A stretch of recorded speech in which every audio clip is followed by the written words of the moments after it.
시편 147편이죠. 할렐루야. 우리 하나님께 찬양함이 선함이여 찬송함이 아름답고 마땅하도다. 여호와께서 예루살렘을 세우시며 이스라엘의 흩어진 자를 모으시며 상심한 자를 고치시며 저희 상처를 사매시는도다. 저희가 별의 수요를 계수하시고 저희를 다 이름대로 부르시는도다. 우리 주는 광대하시며 능력이 많으시며 그 지혜가 무궁하시도다. 여호와께서 겸손한 자는 붙드시고 악인은 땅에 엎드러뜨리시는도다. 감사함으로 여호와께 노래하며 수금으로 하나님께 찬양할지어다. 제가 구름으로 하늘을 덮으시며 땅을 위하여 비를 예비하시며 산에 풀이 자라게 하시며 들짐승과 우는 까마귀 새끼에게 먹을 것을 주시는도다. 여호와는 말의 힘을 즐거워 아니하시며 사람의 다리도 기뻐 아니하시고 자기를 경외하는 자와 그 인자하심을 바라는 자들을 기뻐하시는도다. 예루살렘아 여호와를 찬송할지어다. 시온아 네 하나님을 찬양할지어다.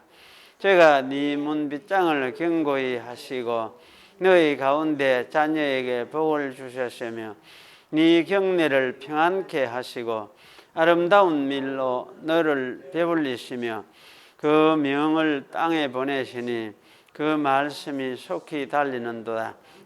눈을 양털같이 내리시며 서리를 재같이 흩으시며 우박을 떡북스러기같이 뿌리시나니 누가 능히 그 추위를 감당하리요. 그 말씀을 보내사 그것들을 녹이시고 바람을 불게 하신즉 물이 흐르는도다. 제가 그 말씀을 야곱에게 보이시며 그 율례와 규례를 이스라엘에게 보이시는도다. 아무 나라에게도 이같이 행치 아니하셨나니 저희는 그 규례를 알지 못하는도다.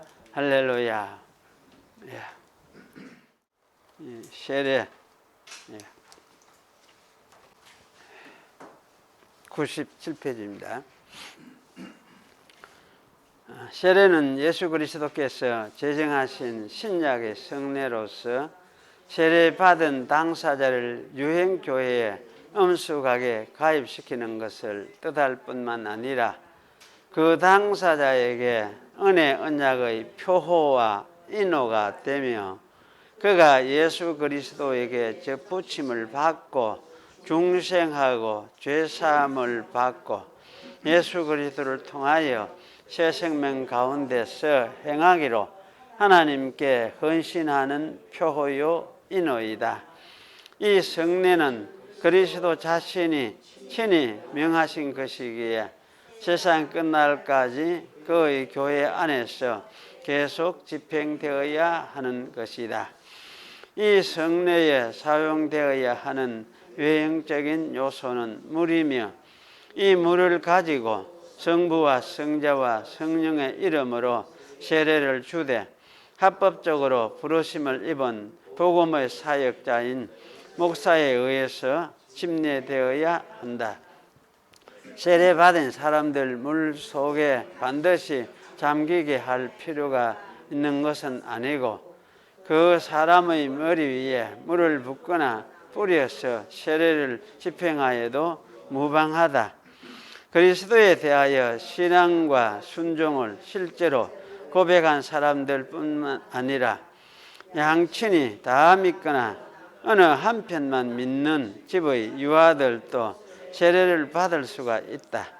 이 의식을 모독하거나 무시하는 것을 커다란 죄가 된다.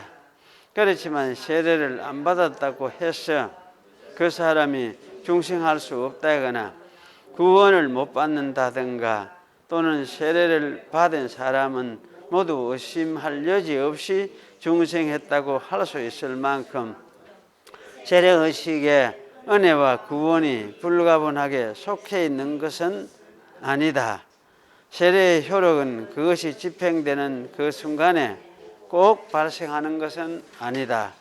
그럼에도 불구하고 이 의식을 옳게 집행하게 되면 하나님께서 정해놓으신 때에 하나님 자신의 뜻하신 바 계획을 따라서 약속된 은혜를 받도록 되어 있는 사람에게 성령으로 말미암아 그 은혜가 제공될 뿐 아니라 또 나타나고 부여된다. 실제로 나타나고 부여된다. 예. 예. 사람에게는 오직 한 번만 베풀어져야 하는 것이다. 오늘은 여러분 에스겔서 23장 보겠습니다.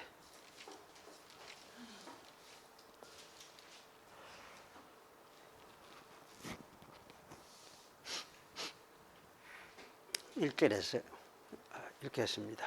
여호와의 말씀이 또 내게 임하여 가라사대 인자야 두 여인이 있었으니 한 어미의 딸이라.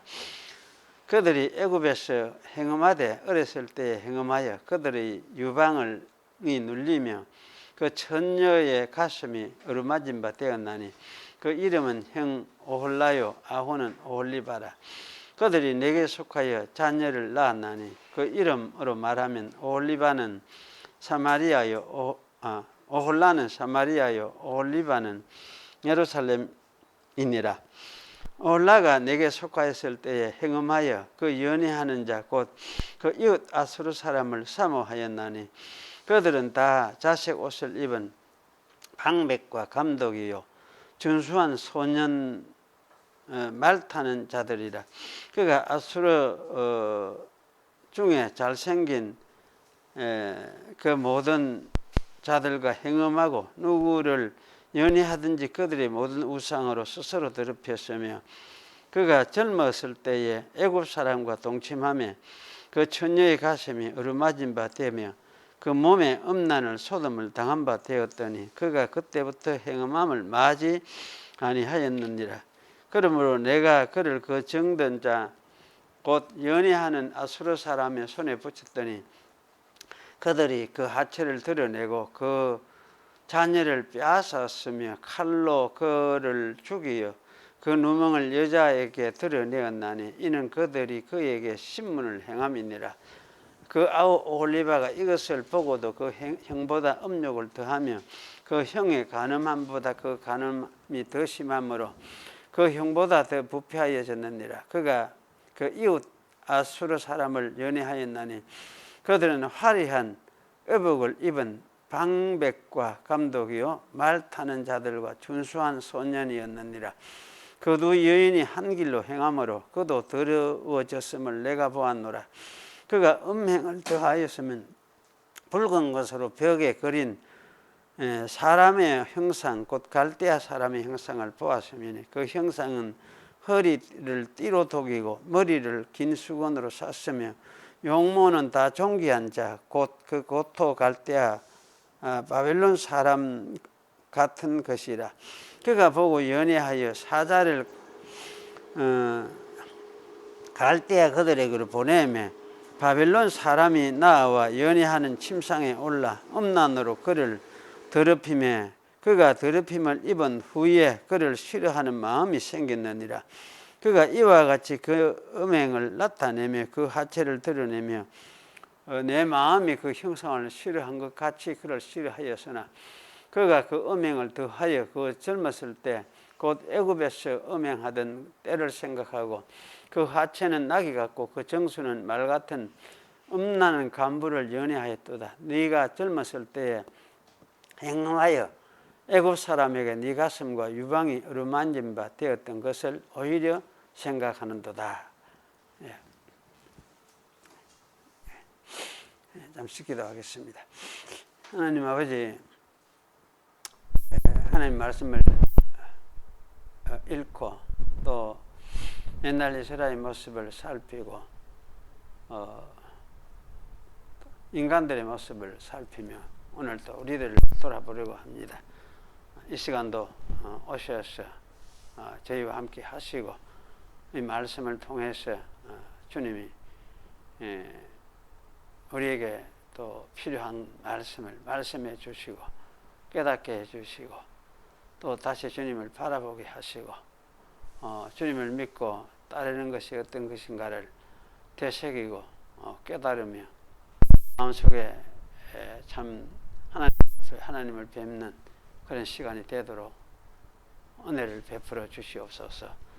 저와 우리 성도들과 함께 하시고 또 날씨가 너무나 어둡고 어려운 중에 있는데 주님이 함께 하사 저희를 이 가운데 있지만은 이런 더운 가운데 있지만은 또 말씀으로 주님을 뵙도록 주님이 저희를 성령으로 함께 이끌어 주시옵소서.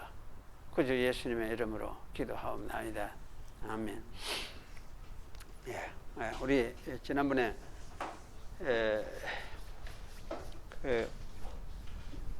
요한계시록 17장 또 그리고 18장 이렇게 생각을 하면서 그 이스라엘의 그 음행을 지적하시는 걸 강하게 지적하는 걸 우리가 봤습니다. 그리고 사치를 역시 우리가 봤죠. 그래 두 가지 큰 이스라엘의 그 죄악, 특히 예루살렘의 그 이제 죄악을 우리가 두 가지로 요약해서 그렇게 음행과 사치 이렇게 말을 할 수 있는데 그러한 것을 우리가 이제 봤습니다. 보면서 그 이제 음행을 생각하면서 참 그 이스라엘의 음행의 모습에 대해서 좀 더 생각을 해봐야 되겠다 그런 생각이 들어지고 또 그것에 대해서 우리가 바로 좀 이해를 하고 할 필요가 있겠다는 생각이 들었습니다. 그래서 오늘은 이제 이스라엘의 그 음행의 모습을 좀 살펴보면서 아마 이 계시록의 신약의 그 이스라엘의 모습이나 또 에스겔 시대의 이스라엘의 모습이나 크게 변한 것이 없다, 동일하다, 이제 같은 모습을 가지고 행하고 있었다 그런 생각이 들어집니다. 그래서 그런 차원에서 우리가 이제 오늘 이스라엘의 음행의 모습을 좀 살펴보면서 우리가 반성을 해보고 또 우리의 주의할 우리 모습을 돌아보려고 도와야 되겠다 그런 생각이 들어집니다.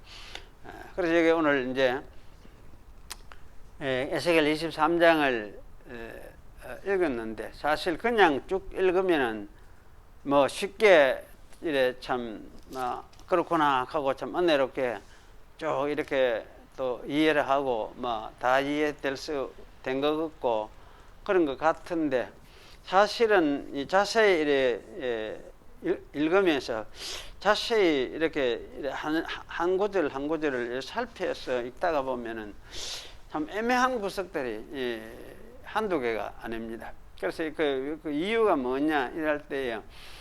여기에 보면은 이제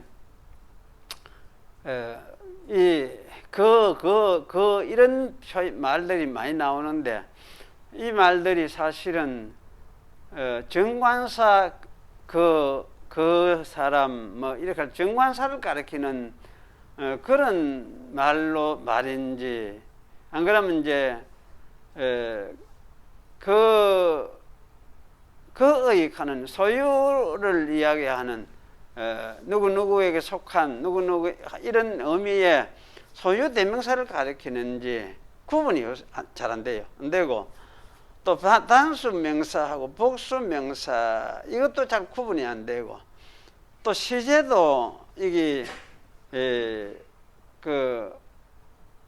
애매해져 가지고 잘 구분이 안 되고 그래서 참 이게 한글 번역이 너무나 그 애매한 그런 어떤 상황이 많습니다. 그래서 그런 부분을 우리 한번 살펴보는 측면에서 오늘 이제 이 본문을 제가 해놓은 걸 한번 다시 한번 읽어보겠습니다. 또 여호와의 말씀이 내게 임하여 이르시되 인자야 성경 제가 해놨죠. 두 여인이 있었으니 한 어머니의 딸이라 있었으니 켰으면 딸들 이었다 이렇게 하면 말이 딱 맞아 떨어져 보는데 두 여인이 있었으니 한 어미의 딸이라 이렇게 하니까 이게 한 어미의 딸이라 뭐 딸이었구나 뭐 이렇게 하면 전에 그거를 가르치면서 그렇게 말하는구나 이러면 좋겠는데 그 애매해지죠.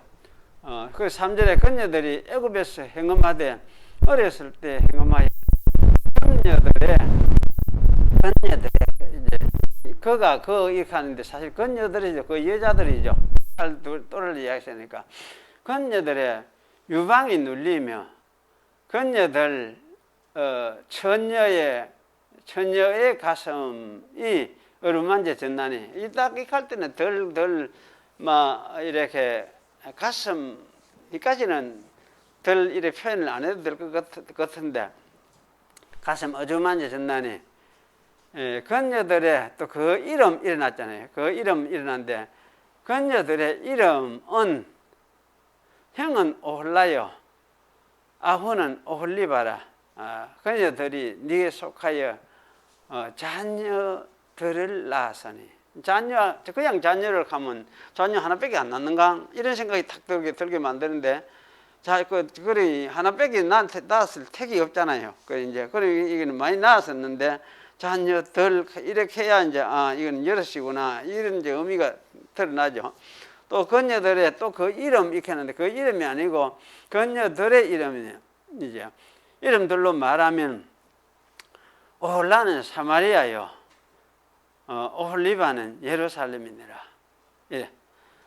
오홀라가 내게 속하였을 때에 행음하여 그녀가 연애하는 자들 곧 그녀의 이웃 아수르 사람들을 사모하였나니 그 여기 이제 연애하는 자들 이렇게 안 해주면 연애하는 자 하나만 한 사람 연애했나 그녀 하나가 그 여자 올라가 하나를만 사랑했나 이렇게 자꾸 이제 느끼도록 만들죠. 그래 연애하는 자들 곧 그녀의 이웃 아수르 사람들을 사모했나니 근데 그들은 다 자색 옷을 입고 고관과 감독이요 고관과 감독이고 이할 때도 자 고관들과 감독들이요 이래야 되는데 이런 면에서 이게 그냥 고관 감독 같은 그 지위 높은 사람 하나를 사랑했단 말이구나 또 이런 생각을 가지도록 만들어요.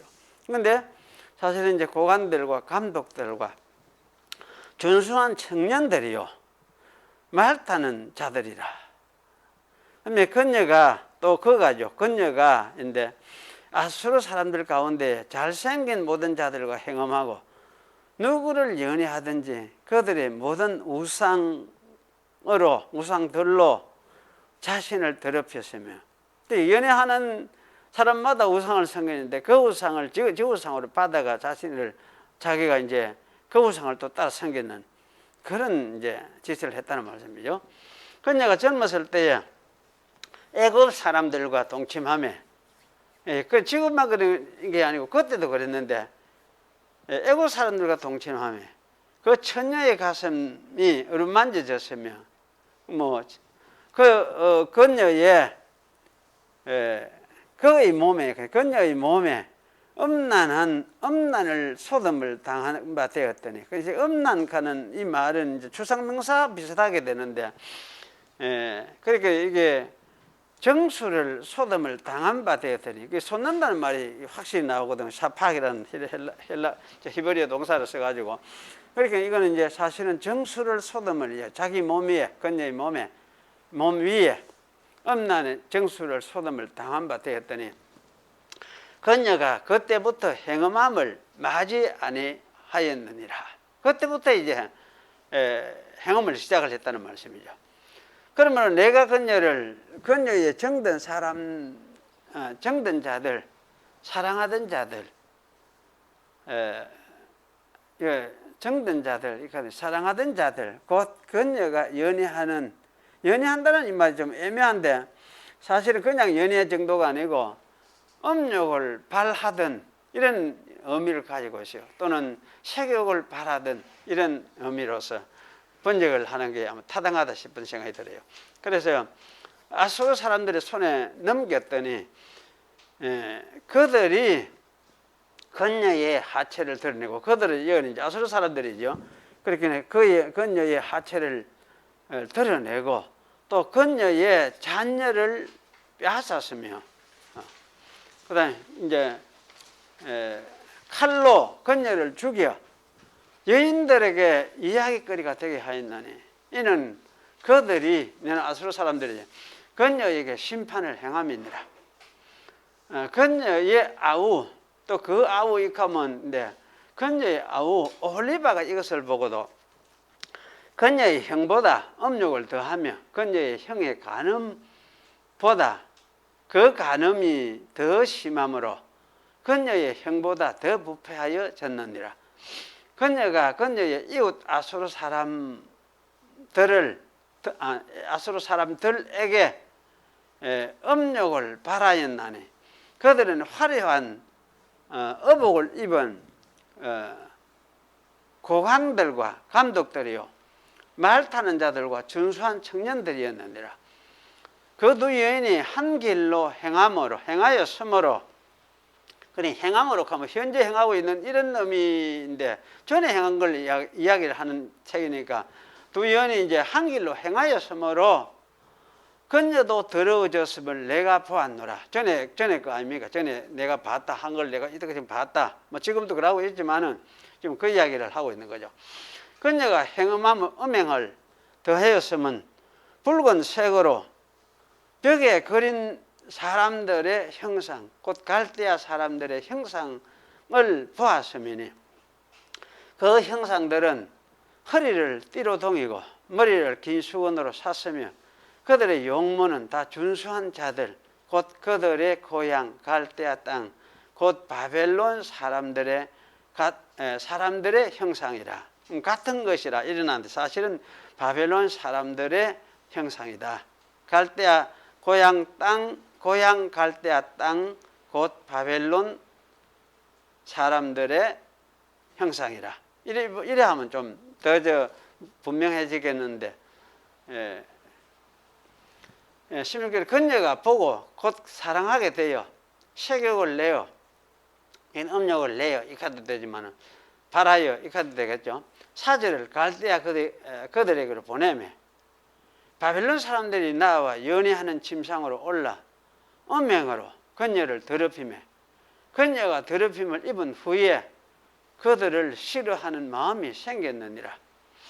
건녀가 이같이 건녀의 음행을 나타내며 건녀가 하체를 드러내었으므로 그 내 마음이 건녀의 형을 싫어한 것 같이 건녀를 싫어하였으나, 건녀가 건녀의 음행을 더하여 젊었을 때 곧 애굽 땅에서 행함하던 때를 생각을 하고, 그들의 하체는 나귀 같고 그들의 정수는 말 같은 음란한 간부들을 사랑하였도다.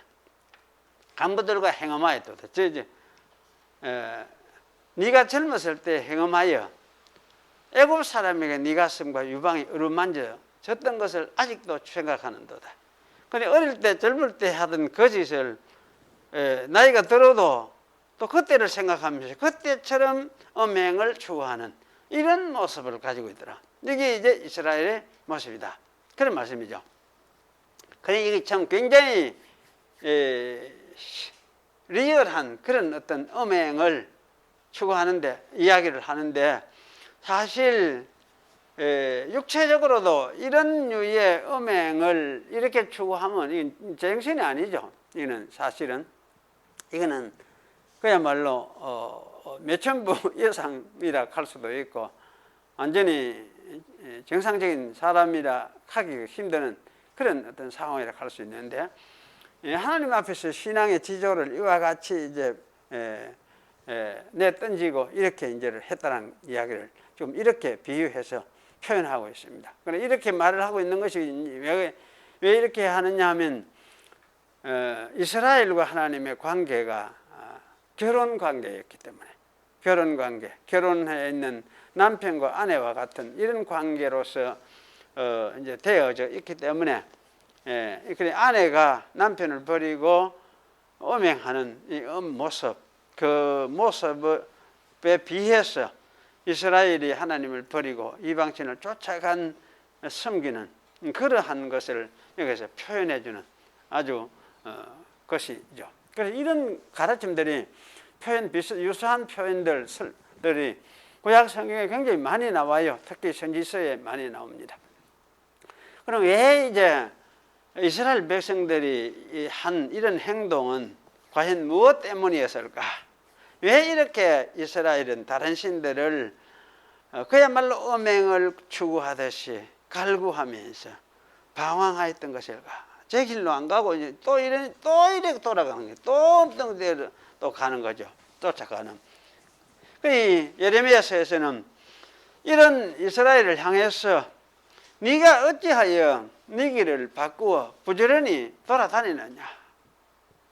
네가 아수르로 인해서 수치를 당한 같이 애굽으로 인해서도 수치를 당할 것이다. 그래 이제 이거는 역사상 그렇거든요. 뭐 이제 이 역사상 이랬으니까 그래서 이 말씀을 하면서 하나님은 반문을 하시는데 그러면서 예레미야 당시에 유다 신들이 얼마나 많았는지 유다야 너희 신들이 너희 성읍 수와 같구나 이렇게 이야기를 했어요. 그렇게 동네마다 이제 신들을 다 만들어 가지고 또 세워놓은 거죠. 그래서 이스라엘의 이런 모습들을 이렇게 하는 이거를 뭐냐 이게 마치 신의 정신이 완전히 빠진 그 욕구 여기 성령이 발해서 헐떡거림 같다 이렇게 표현을 하기도 했습니다. 왜 이렇게 이스라엘은 우상을 추구하며 미쳐갔을까 이런 질문을 하게 되죠. 그리고 예레미야는 이스라엘이 자기들의 하나님을 배반하고 이방신들을 향해서 고집스럽게 음욕을 발하였다 이렇게 말을 합니다. 이스라엘의 완고한 모습은 내가 또 말하기를 네 발을 제어하며 벗은 발이 되지 말게 하고 목을 가르게 하지 말아라. 와 쫓아다니다가 신도 안 신고 쫓아다니고 그래가 대가 씩씩 가다가 목말라가 땀 이래 이제 헉헉거리는 이런 짓 모양이는 똑같은데 네가 그런 짓 좀 하지 마라 이카니까 남편된 이제 하나님이 남편된 입장에서 그렇게 하지 마라 이카니까 이게 이제 아내된 입장에서 뭐라 하느냐면 아니다 난 당신 말 안 듣겠어 이렇게 하면서 당신 헛소리 하지 마세요 이러는 거죠. 이러면서 이게 이제 여기 나는 그 다른 신 이방신들을 내가 사랑했으니까 그거 따라가겠다 이렇게 고집을 피는 거죠. 이런 이야기들이 여기 예레미야서에 나와요. 여기 이제 에스겔서하고 예레미야서하고 비슷한 연대에 기록됐거든요. 그렇게 사실은 에스겔이 조금 더 빠를 가능성이 있어요. 예레미야는 조금 그 이제 몇 년 정도. 왜냐하면 에스겔은 이제 605년에 잡혀갔으니까 600원 주전 605년에 잡혀가고 예레미야는 여기 이제 이스라엘이 망하는 것을 눈으로 직접 보는 상태에 있었으니 586년이고 그러니까 아마 에스겔은 잡혀가가지고 605년에 잡혀가가지고 조금 지나고 나서 한 1, 2년 후부터 아마 활동을 하기 시작을 했는 것 같아요. 그렇게 보면 이제 에스겔이 조금 앞서고 예레미야는 그것보다 조금 늦은데 그러나 이제 비슷한 같은 시대죠. 같은 시대에 이런 어떤 모습들 이렇게 이제 이야기를 하고 있어요. 둘 다 이스라엘 음란의 모습을 이렇게 이야기를 하면서 그러니까 이스라엘이 하나님은 네가 정신 좀 차려라 이 야단을 하고 이래 해도 헛소리 하지 마세요 이거 하면서 이제 자기 고집을 하는 이런 식으로 이제 나는 진짜 따라가겠다 이거 하는 그런 어떤 모습을 지금 이야기를 하고 있어요. 그래서 이스라엘이 보기에 이스라엘의 하나님보다는 이방신들이 훨씬 멋져 보이는 거지. 잘생겨 보이는 거죠. 그리고 더 성적으로도 더 매력이 있어 보인다. 이런 이야기를 할 수 있는 거지. 하나님은 별로 사실은 이 이야기는 하나님은 정말 믿을만 하다. 이렇게 생각이 안 된다 이 말이에요. 이방신들은 더 믿음직하게 보이고 더 낫게 뭔가 해줄 것 같다. 요새 비슷하잖아요. 교회 가가 하나님께 기도를 해보니 하나님 대답을 안 해주는데 전밭에 가가 물어보니까 금방 대답을 해주니까 그래서 전밭에 자꾸 간다기로 똑같은 거거든 상황이. 또 우리나라의 현재 상황이 거의 비슷합니다.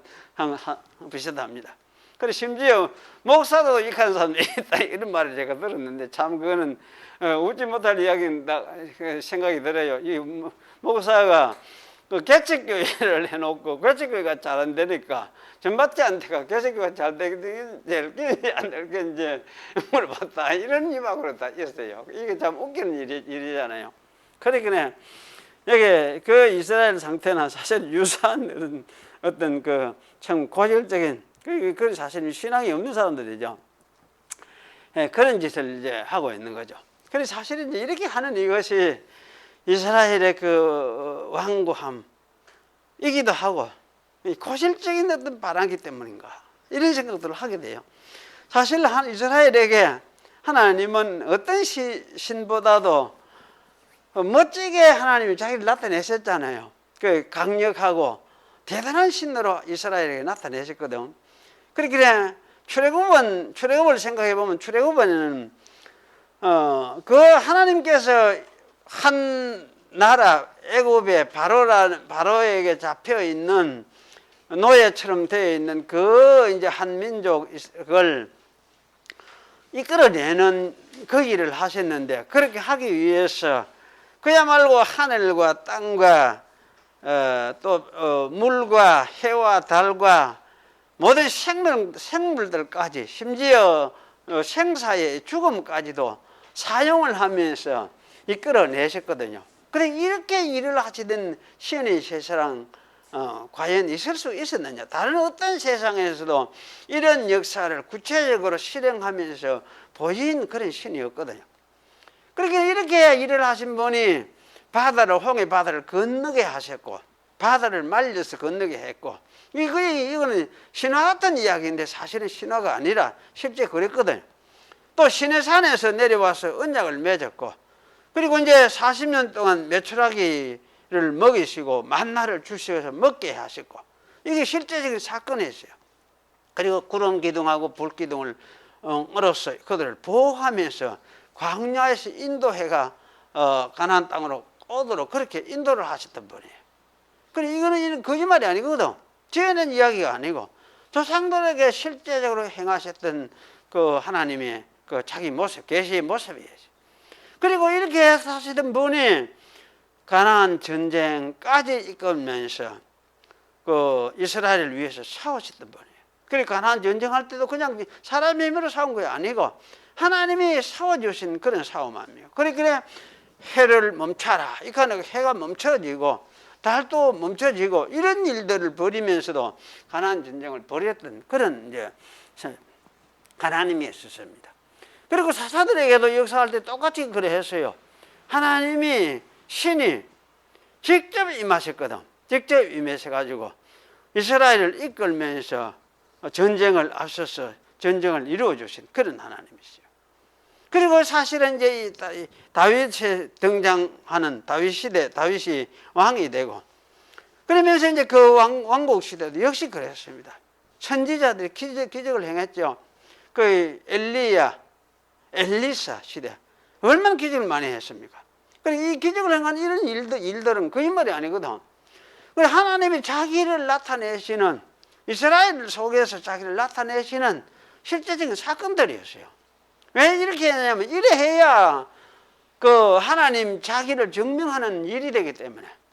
그렇게 이스라엘 역사는 전부 다 따지고 보면은 하나님이 자기를 증명하고 나타내기 위해서 만들어지는 역사라 할 수 있어요. 그게 이스라엘 역사예요. 이스라엘이 주가 아니고 누가? 하나님이 이스라엘을 사용을 해가지고 자기를 나타내고 보여주려고 이스라엘을 선택해가지고 그들을 통해서 자기를 드러내신 이게 이스라엘의 역사였어요. 그러니까 이 말이 이렇게 이스라엘이 하나님을 봤다면은 이 하나님은 충분히 믿고 신뢰하고 사랑할 만 하지 않느냐 말씀이죠. 그런데도 이스라엘은 이런 하나님을 신뢰하지도 않았고 사랑하려고 하지도 않았어요. 오히려 다른 민족들이 신이라고 섬기는 것들이 더 좋아 보였던 거예요. 그걸 또 그리면서 그걸 따라가려고 했던 것이죠. 이것은 이스라엘 조상들에게 나타나셔서 약속을 하고 언약을 맺은 거죠. 했는데 하셨던, 그러면서 일해 오셨던, 자기를 드러내 오셨던 이 하나님을 그야말로 배반하는 것이라고 할 수 있습니다. 그래서 다른 민족의 신들을 또 쫓아가는, 그렇게 배반하고 저를 쫓아가는 그런 것이죠. 그럼 왜 이랬을까? 왜 이렇게 집요하게 다른 민족들의 신을 이스라엘이 추구했을까? 한번 질문을 우리가 해볼 필요가 있습니다. 분명한 것은 이스라엘이 자기들의 조상들의 역사 속에서 자기를 나타내신 하나님을 유일하신 참 하나님이라고만 생각하지 않고 있다는 사실이에요. 우리 하나님이 진짜 최고네, 진짜 하신 거 보니까 우리 하나님이 진짜 유일하신 하나님이네, 이런 의식이 안 가지고 있다는 말이죠. 다른 민족 신들이 이스라엘 조상의 하나님과 사실 비교가 되지 않는구나, 이때까지 해온 거 보니까 비교가 되기, 왜냐하면 이방 나라 어느 나라도 이런 나라가 세상에 없었거든. 세상에 어느 나라도 이런 나라가 없잖아요. 그러니까 그런 걸 볼 때에 오직 우리나라만 이래 했었는데, 참 우리 하나님 참 놀라운 하나님이시다, 참 진짜 유일하신 살아계신 참 하나님이시네, 이렇게 이제 생각을 해야 마땅한데 그들은 이런 생각을 하지 않고 있다는 말씀이에요. 이거는 현재도 아마 비슷할지도 모르겠어요. 현재 교회에서도 비슷할지도 잘 모르겠어요. 이런 비슷한 생각을 가지고 있는지도 모르겠습니다. 없으면 참 감사한 일이죠. 이것은 이스라엘 역사 속에서 어쨌든 하나님, 자기 유일하신 하나님으로 자기를 드러내신 하나님을 망각한 결과라고 할 수 있습니다. 만약 이스라엘의 이전의 역사 속에서 자기를 나타내신 하나님을 아마 겸손하게 배웠더라 하면은, 겸손하게 그걸 되새겨 보았더라 하면은 아마 그렇지는 좀 그렇게 할 수 있었겠나? 그렇지는 그렇게 좀 그걸 우리 하나님 그렇게 해가는, 우리가 함부로 그렇게 해가는 될 뿐이 아니다. 우리 하나님 진짜 우리 하나님을 우리가 섬겨야 되지. 이렇게 할 수밖에 없었을 텐데 아마 이렇게 하지도 않았던 것 같아요. 잊어버리고 눈에 보이는 데 쫓아가는. 그래 이제 사실은 이런 일을 왜 해보지 않았을까요? 저는 이게 참 궁금해요. 왜 그랬을까? 아마 눈에 보이지 않기 때문에, 하나님이 너무 크신 분이기 때문에 너 다른 신을 만들지 말아라. 나는 너무 크니까, 너무 위대한 분이니까, 나는 또 영이신 하나님이시기 때문에 하여튼 자기 형상, 어떤 형상으로도 하나님을 표현할 수가 없어요. 그래서 내 형상 만들지 말아라, 이렇게 하나님이 명령을 하고 나를 그냥 믿어라, 이렇게 말을 했으니까 아마 그래서 그것이 어려워서 그랬을까? 믿는 것이 어려워서 그랬을까? 아마 이거는 좀 믿는 것이 어려울지도 모르겠지만은, 크신 하나님이 계시면은 우리가 그럼 어떻게 있습니까? 그런 하나님 속에 우리가 항상 있잖아요. 살고 있거든. 그러면 그래 크신 하나님 하나 속에 우리가 살고 있다, 이렇게 보고 믿어보면 되는데 왜 그게 안 되는 거지? 안 되고 눈에 보이는 대로 자꾸 어디가 쫓아가는 거지. 이렇게 된 거지. 그래서 우리가 참 하나님을, 이스라엘을 통해서 자기를 드러내신 하나님을 어떤 형상으로 표현하지 않는 것은, 이것은 굉장히 당연한 일입니다. 왜냐하면 하나님은 그만큼 위대하시고 크신 분이기 때문에. 그래서 어떤 형상으로도 표현할 수가 없습니다. 그럼 우리 이 하나님은 그냥 인정하고 믿어야 할 뿐이에요. 그렇기 때문에 이런 점은 이스라엘이 그냥 인정하고 따라야 하는 것이죠. 그렇게 하도록 하기 위해서 이스라엘 역사 속에서 자기를 수도 없이 나타내셨습니다. 때문에 이스라엘은 보이지 않는 하나님을 그저 믿는 것에 대해서 무조건 순종하고 따르면서 믿으면 되었던 것이죠. 사실은 백성들은 사실은 이걸 보여줬던 것이 여호수아와 갈렙이다 할 수 있습니다. 그래서 하나님은 그냥 이렇게 믿어야 되는 거지. 그 자기 그 하신 일을 보고 믿어야 되는 거죠. 이렇게 믿는 것이 믿어야 되는데 이스라엘이 그렇게 해도 믿으려고 하지 않은 것 같다 싶은 생각이 들어요. 자꾸 자기 생각에 맞춰서 자꾸 이렇게 그 자기 생각을 가지고 하나님을 또 재보는 거지. 하나님 하신 일을 또 재보는. 이것이 하나님이 이게 하는 일이 맞는지 안 맞는지 한번 재보자, 이게. 한번 판단을 해보자. 계속 익하고 따랐던 것 같아. 요새도 똑같아요. 하나님 뭐 하신 일, 그 한마디도 그게 믿어지지 않는데, 생각해서 따져봐도 자기 이성적으로 이거는 좀 아닌 것 같다. 이래가지고 자꾸 거절해. 믿지를 않아요. 믿지를 않아요. 이런 이제 태도를 사실은 현대인들은 많이 가지고 있는데, 이게 사실은 교만해요. 인간들이 교만해요. 그래서 사실 오늘날 우리 교회도 이런 그 이스라엘의 이런 모습들은 굉장히 큰 교훈을 주고 있다는 생각이 들어집니다. 그러니 우리가 오늘날 우리들도 참 하나님이 우리에게 자기를 나타내신 사건, 이것이 우리에게 있거든요. 그것이 무엇이냐? 그것이 무엇입니까? 그 예수님의 사건이에요. 우리가 경험한 사건이 아니고 하나님이 자기를 나타내신 사건, 그게 예수님의 사건. 예수님을 보내셔 가지고 십자가 지시고 부활하신 사건이에요. 이것이 하나님이 우리에게 보여주신 하나의 가장 큰 사건이에요. 그럼 사실 예수님의 그 사건을 보면서 십자가 부활을 통해서, 그리고 부활하시고 하늘로 가신 후에 성령을 보내셔서 하나님 자기 신을 보내신 거지. 예수님의 신을 보내신 거지. 신을 보내셔 가지고 온 세계에서 모인 수백만의 그 사람들에게 자기가 살아있음을 보여주신 거지. 그게 뭐냐? 오순절에 성령을 보내셔가지고 이제 복음을 전파를 하면서 그 방언을 각각 나라마다 자기 태어난 곳에서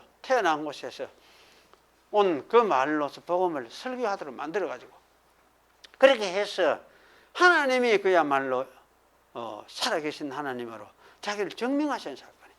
그게 사실은 부활 사건이에요. 부활이고 오순절 성령을 보내시고 교회를 세우신 사건이에요. 이렇게 해서 교회는 믿는 자들이 생겨나고, 그래서 교회가 세워지고 이렇게 된 거지. 이게 이제 우리에게 주어진 가장 큰 사건이에요. 그래서 우리가 신약교회는 이런 의미에서 이 예수님의 사건을 생각을 하면서 되새겨야 되는 거지. 되새기고. 우리가 살다 보면 이제 망각하고 잊어버리고 그냥 사는 때가 많지만은 우리가 이 예수님의 부활 사건을 되새기면서 돌아봐야 돼. 돌아보면서 사실은 우리가 믿는 하나님 외에 어디에도 자기를 이와 같이 계시해 주신 신은 아무도 없더라. 신이 자기를 이와 같이 계시해 주는 데가 어디 있습니까? 세상에. 그런 데 없어요. 불교, 그거는 신을 계시해 준 게 아니에요. 그건 철학을 하는 거예요. 철학을 했고. 유교는 그것도 종교가 아니에요. 유교는 사실 종교가 아니에요. 그저 인간이 그저 하나의 도리로서 추구했던 그런 것이지. 어떤 도를 찾아서, 참 도리를 행하는 도리로 어떻게 하는 것이 하는 것이냐. 찾다가 보니까, 그래, 신은 하늘, 그저 우리가 말하는 하늘, 하늘의 원리, 이치죠. 이 우주의 원리. 그게 말하는 이제 유교에서 말하는, 천이니. 천. 그래, 그런 거를 이제 이야기를 했죠. 그러기는 하나님이 스스로가 자기를 계시하시는 그런 사건으로서 자기를 드러내는 사건으로서 보여준 그런 것이 아무도 없어요. 세상에 아무 데도 없어요. 이런 일은. 오로지 하나님만이 하신 일. 이스라엘을 통해서 이스라엘 역사의 마지막에, 이게 마지막 날이거든. 마지막에 아들을 보내셔가지고 죽으시고 부활하게 하시고 그렇게 해서 자기를 드러내신 하나님이시죠. 그래서 이것을 우리가 되새기면서 우리가 마음에 새기는 것이 참 중요하다는 생각이 돼요. 그리고 이것을 이제 그냥 말로만 이런 것이 아니고 이걸 받아들이고 했으면 이런 하나님께 뭡니까? 경배하고 예배하는 거지. 예배해야 돼. 그 예배라는 것이 왜 필요하냐 할 때 이거는 예배하는 거는 경외하는 마음 아닙니까? 경외하는 마음을 가지고 하나님께 참 하나님을 높이고 그분을 신뢰하고 그걸 신뢰함을 되새기는 그런 것이 바로 예배 아닙니까? 이런 것을 통해서 뭐냐? 신앙이 유지되도록 하나님이 이런 식으로 우리 주셨어요. 우리 인간이기 때문에. 그래서 사실 예배하는 것이 필요한 거죠. 예배가 중요한 거죠. 그리고 우리는 이제 이스라엘 역사를 통해서 나타나신 하나님의 이 절대성하는 걸 우리가 여기서 하나 잊지 말아야겠다. 그런 생각이 들어져요. 다른 사람들이 어떤 그 섬기는 신들과 비교할 수 없는 하나님이시더라는 거.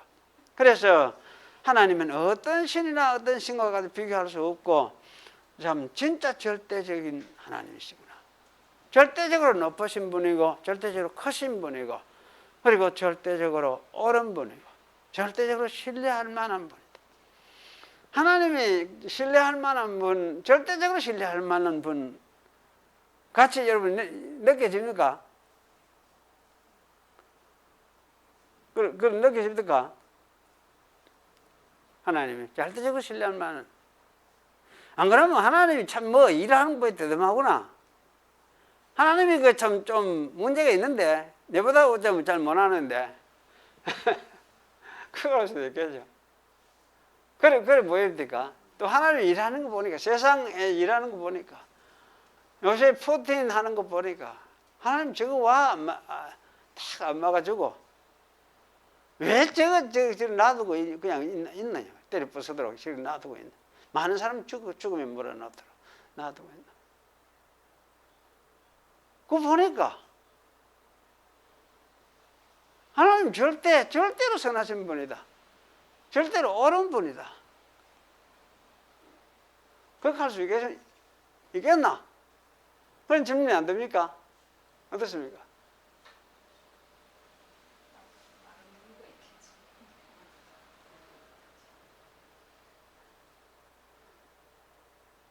그렇죠. 우리가 알 수가 없어요. 다 알 수가 없어요. 세상에 일어나는 일을 알 수 없어요. 우리는. 그런데 왜 세상에 저런 일들이 일어나느냐? 저거는 인간이기 때문에 저런 일이 이렇게 해요. 인간이. 죄인 일이 인간이. 저런 일을 이렇게 하거든. 그러면 저거를 왜 빨리 안 막아주느냐? 그걸 진작 막아주려고 주는 것 같으면 아담, 하와도 범죄하는 걸 미리 막았겠지. 하기 전에 야 그거 하지 마라 이렇게 했었겠지. 안 막아줬어요. 왜? 다른 길이 있었기 때문에. 다른 준비하신 하나님이 다른 길이 있었기 때문에. 그래서 안 막아줬어요. 하나님은 하여튼 다른 어떤 자기가 준비해서 자기가 일을 해내는 처리해내는 다른 길이 있었어요. 그것이 사실은 구원의 도리였지. 지금 세상에서도 사실은 세상에 일어나는 모든 일들도 아마 이런 하나님의 그 주권적인 어떤 자기 어떤 계획을 이루어가는 것을 위해서 그 일어나지만은 그 일어나는 걸 사용을 해서 자기의 뜻을 이루어가는 그 일로 사용을 하겠죠. 사용을 하겠죠.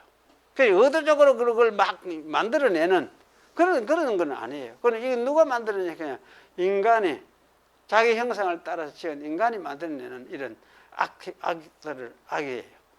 세상에 악이 있는 것은 바로 이런 인간들에 의해서 만들어지는 거지. 근데 만들고 문제거리를 만들어내는 거지, 인간이. 그런데 하나님은 이런 것을 통해서 그때 하지 마라 이런 게 아니고 내가 놔두는 것 같은데 그 가운데서 자기 뜻을 이루어가는 그걸 사용해서 자기 뜻을 이루어가는 이런 식으로 하나님께서 일을 하시죠. 그러니까 사실은 일을 할지라도 저런 일을 일으킬지라도 사람이 하나님은 절대적으로 선하신 분이구나. 절대적 하나님이 어려우신 분이구나. 그럼 이렇게 하나님의 절대성을 인정하지 않으면은 어떻습니까? 하나님의 절대성을 인정하지 않으면 사람이 어떻겠습니까? 하나님 보고 비판할 수밖에 없죠. 비판할 수밖에 없어요. 한번 이제 생각해 보세요. 그래. 참 하나님이 참 가령 왜 내가 좀 똑바로 신학교를 공부를 해가 똑바로 하려고 하는데 내 같으면 우리 같으면 그지. 왜 하나님이 이렇게 교회를 사람을 좀 많이 보내줘 가지고 안 해줄까? 이렇게 그거 할 수 있죠. 이거 가지고 막 실험하면서 막 고민하고 이렇게 하면서 하나님 당신 뭐 해요? 이렇게 하면서 기도할 수 있어요. 그렇게 하는 사람들이 있어요. 아니, 나는 그런 거 기도를 한 번도 안 해봤어요. 그거 가지고 한 번도 원망도 안 해봤어요. 이 전부 다 내가 잘못해서 내가 부족해서 이런 거지. 늘 그런 생각을 했죠. 근데 실제로 그럴 수도 있어요.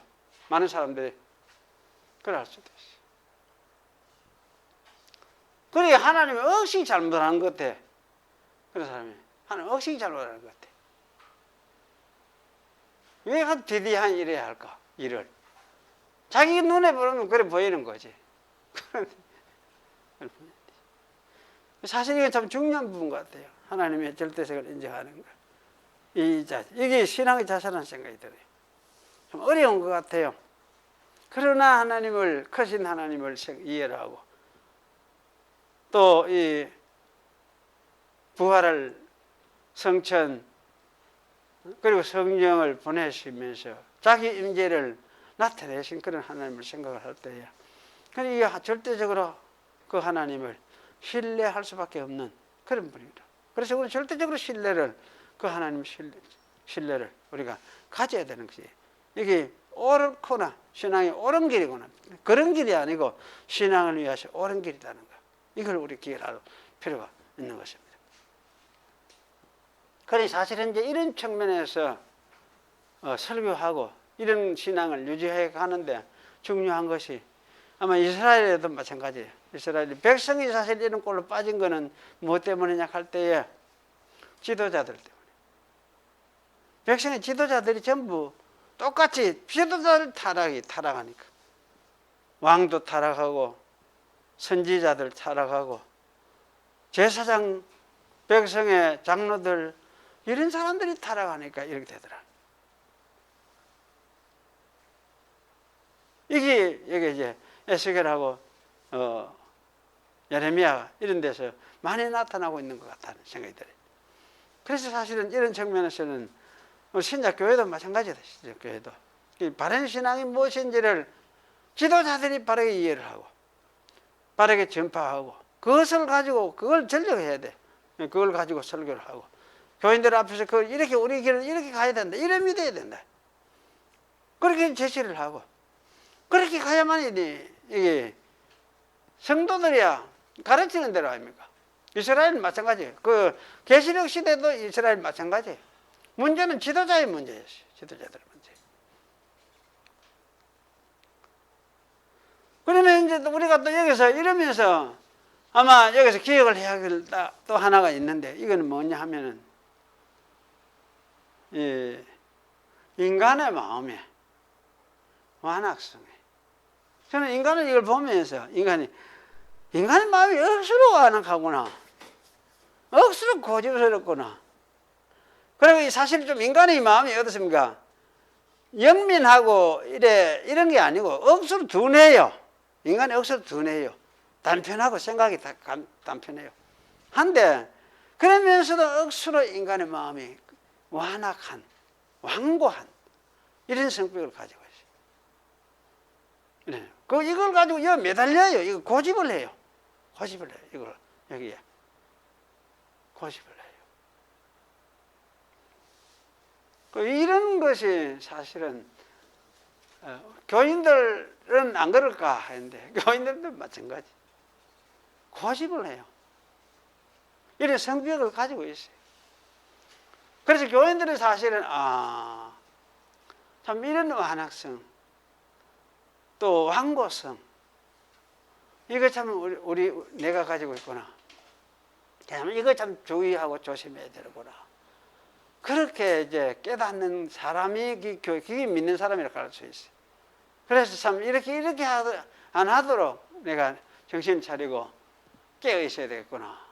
그런 생각을 하는 사람이 그게 믿는 사람이라고 할 수 있습니다. 그래서 사도 바울이 그걸 굉장히 강조했던 것 같아요. 예수 그리스도의 사람은 정과 욕심을 십자가에 못 박겠느냐 이래 이야기합니다. 그 완악성이 얼마나 그 완악성이 계속해서 드러나니까 갈라디아 사람들한테 계속해서 드러나니까 저희 교회에서 계속 문제를 일으키니까 그래서 너는 어떤 사람이냐? 이미 그런 것에 대해서 십자가에 못 박혀 죽어 있는 사람이다. 예수와 함께 죽어 있는 사람이다. 그 이야기를 하네요. 그러니 그걸 보면서 거기에 매달리지 말아라. 그걸 고집하지 마라. 완고하게 고집하지 말아라. 포기를 하고 하나님의 크심, 하나님의 선하심에 너희들이 골백하라. 그게 아마 성경이 가르치는 중요한 가르침인 것 같아요. 우리 신자의 어떤 신앙의 모습이 이런 모습이 한다는 말이에요. 신앙의 모습. 이것을 아마 오늘 우리들에게도 가르치고 있다. 가르쳐 주고 있다. 그런 생각이 들어집니다. 그래서 오늘 이 말씀을 우리가 잘 살펴보면서 어쩌면은 우리에게도 여전히 이런 완고함, 이질적인 이런 그 성격이 사실은 남아있지만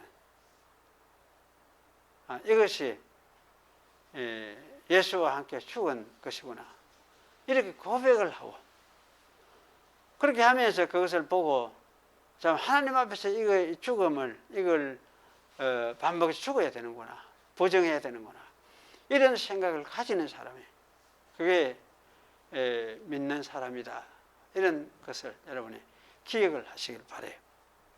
기도하겠습니다.